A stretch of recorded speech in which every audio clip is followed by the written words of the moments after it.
Hi everybody, my name is Sydney Howdeshell and today I will be doing a video book review on Bell Hooks' Teaching Critical Thinking, Practical Wisdom.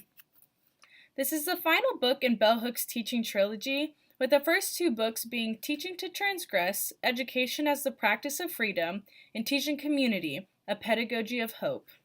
I chose to read and conduct a review on this book because I myself plan to be a teacher one day.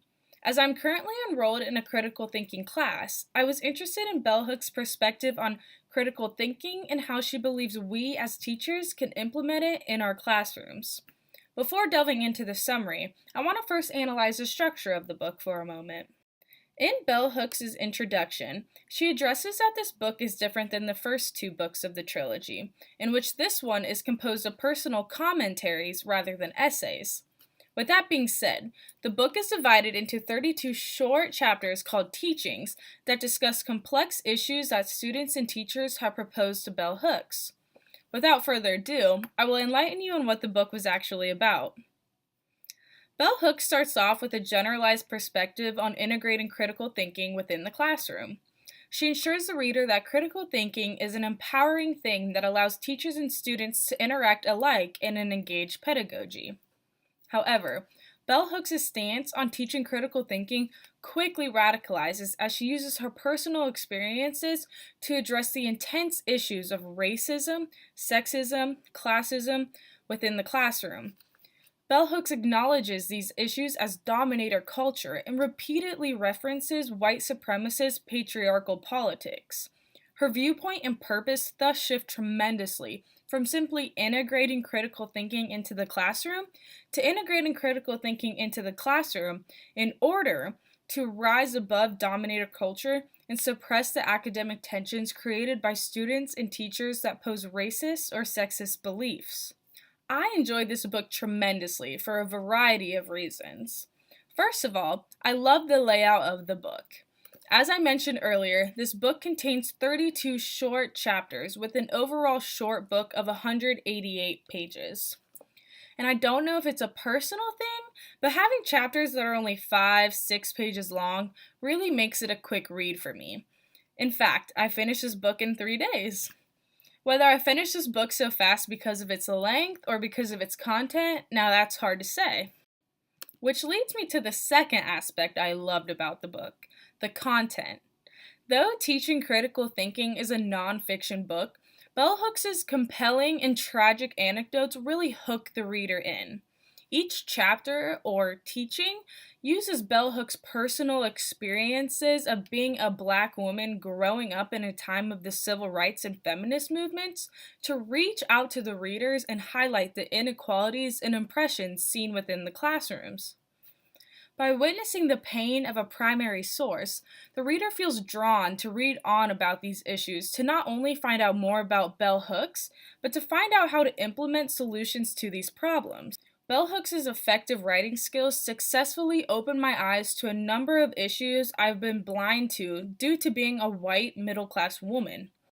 For example, she discusses the struggles of growing up with an education system where all of her teachers hated her because of her skin color. Yet, that's a situation I've never even considered realistically impacting my performance in school. Though her personal anecdotes are incredibly emotional and intense, she describes them with the utmost modesty and acceptance. She's not bitter from the tribulation she has endured. Instead, she is insightful and uses her experiences to teach others how to live effectively and cope with adversity.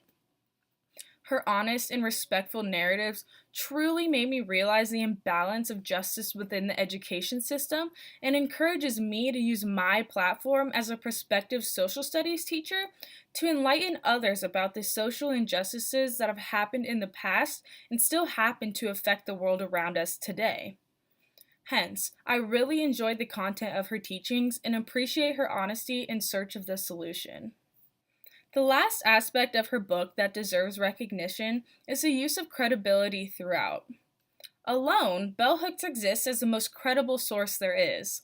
Reading about the injustices that the Black women face in America from a Black woman in America is the closest to the truth that you're going to get. But rather than solely cite herself, she includes multiple perspectives from highly respected educators, feminists, authors, etc. In fact, she bases a lot of her work on Paulo Freire's philosophy on pedagogies, someone that I have learned a lot about as being a prospective educator.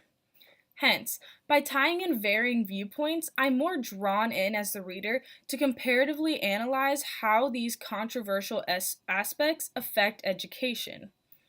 Overall, Bell Hooks' Teaching Critical Thinking was an exceptional piece of literature that highlighted the academic obstacles Black women have faced over time, as well as provided solutions to fixing this unjust oppression that still exists today.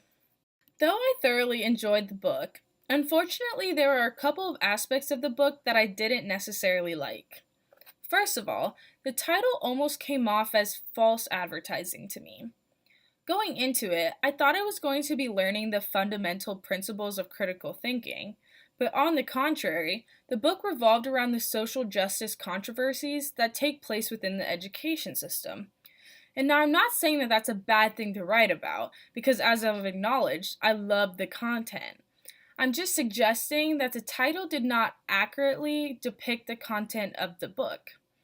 And though it didn't significantly hinder my perception of the book, it could have seriously impacted a reader's opinion if they sought out a helpful guide to teaching critical thinking skills to others. Another thing that I disliked about the book was a few what I felt inappropriate chapters. Specifically, teaching number 26, titled Touch, and teaching number 30, titled Talking Sex. When I came across these chapters, they really just caught me off guard and confused my perception of Bell Hooks' theme.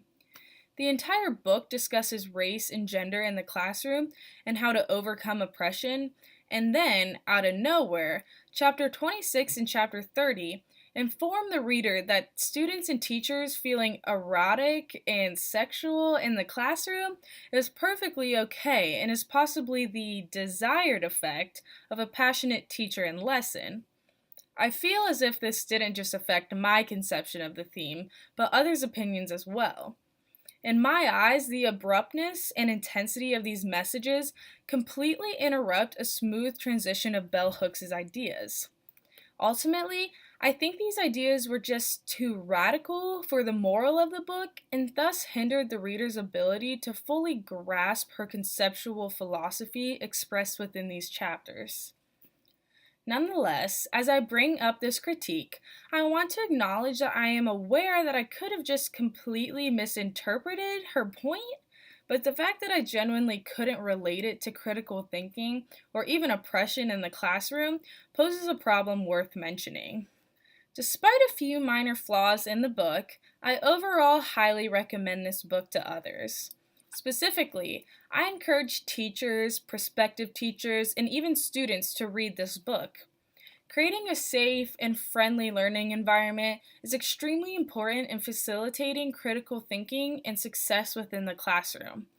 Thus, by analyzing Bell Hooks' personal commentary and perspective on controversial issues, I think we can all take away valuable lessons from this book in order to defeat oppression in schools.